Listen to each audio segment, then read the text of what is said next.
Do you also stuck in vector while solving competitive platform problem in C++? So what is this vector? Today in this video we will discuss about what is vector, and I'm pretty sure if you watch the video till end, your all doubt related to vector will be cleared. And at the end of the video I will give you a secret tip. So let's start the video. Vector. Vector is a sequence container. Now what do I mean by sequence container? You may have used array and know that array is like a container whose all elements are connected to each other. But in vector, the size of the array can be increased when needed, like dynamic array. If you have learned DSA, you may listen about dynamic array. But if you don't know what is it, so here is a brief information about dynamic array. Just think you have created an array of size 5, but unfortunately you need to insert more than 5 data in it. So dynamic array increases its capacity to double of current array.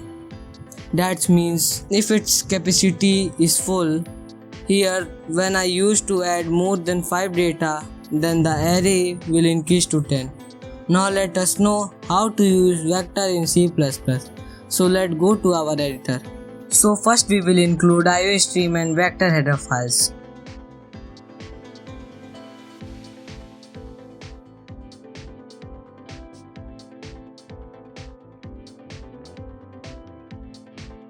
Now to create vector object, write vector and inside angular bracket write any data type like int, float, anything and then name it.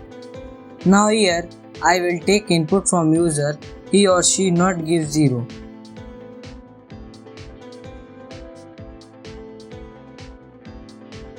To insert data in vector, write arr.pushback which will insert data at the end of the vector. Here we will use iterator to traverse in vector. Iterator is just like pointer which returns address. So here the address of the first index arr.begin will be inserted in I and I will run it till I is less than arr.end. Here arr.end return the address of end index in vector. Now we will print block element data pointed by I.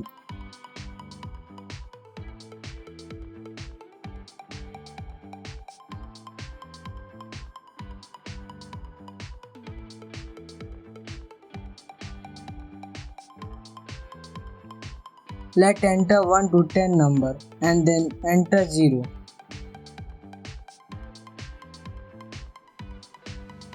As you can see, it's print the data inside vector from begin to end.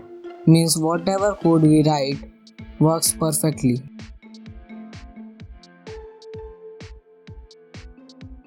You can also write r begin and r end which will print it in reverse order. Now enter the number to test it.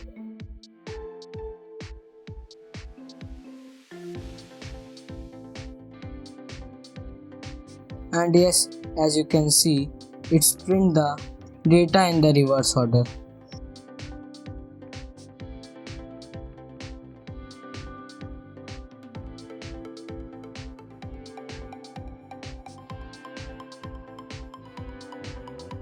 Now let's see how to get first element inside vector.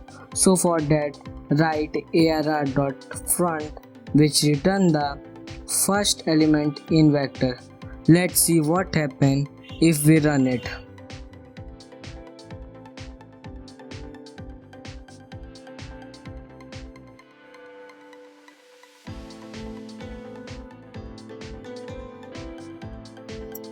Yeah, as we want, we get 1. The first element of vector is printed on the screen. To check whether vector is empty or not, write arr.empty. Now let's see what did it print.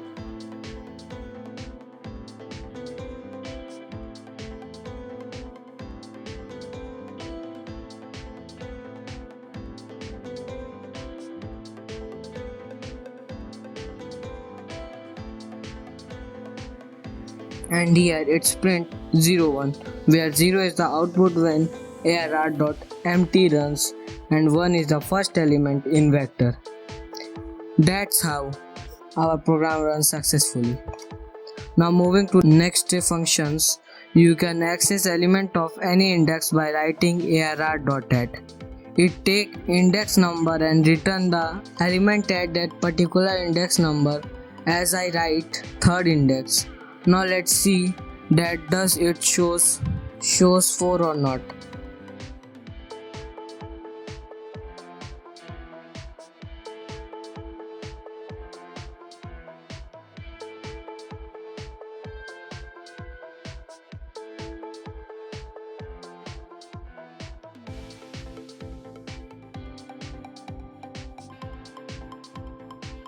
And yes, the program works fine as we want. You can access data using brackets also, as you did in array.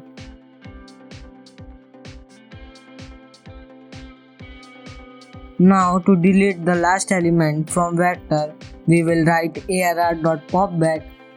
Now let's see what did it give. First the last element will be popped and then one space left. So to avoid memory loss, we can use shrink to fit, and to know the size of the vector we will write arr.size, which return the size of the array. So let's see what happened here and how did it works.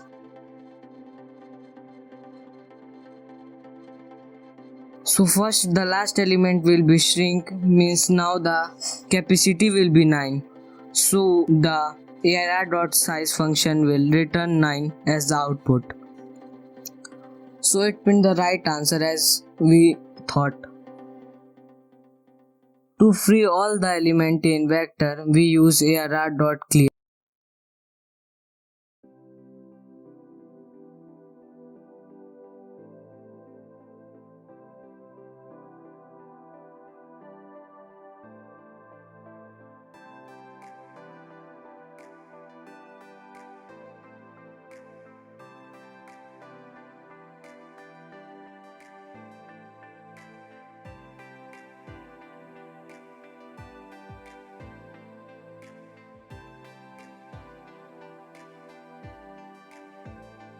So here it's print 1, so that means vector is empty, and it is absolutely right.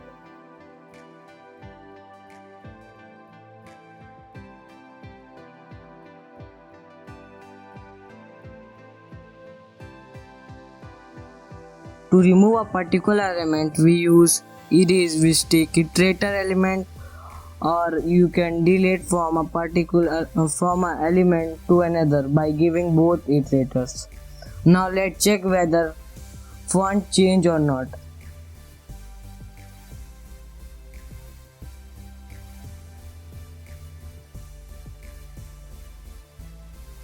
As you can see, it's work perfectly and print too. Like same you can insert data too. Let's see how.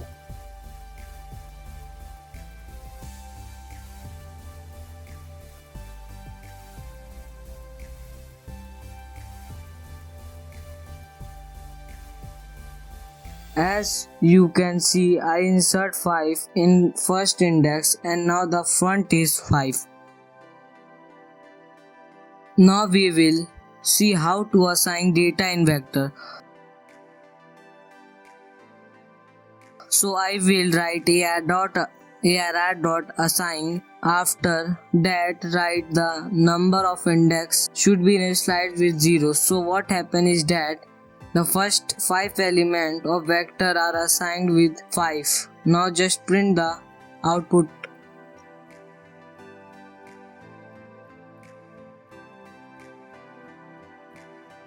And it's print the right output.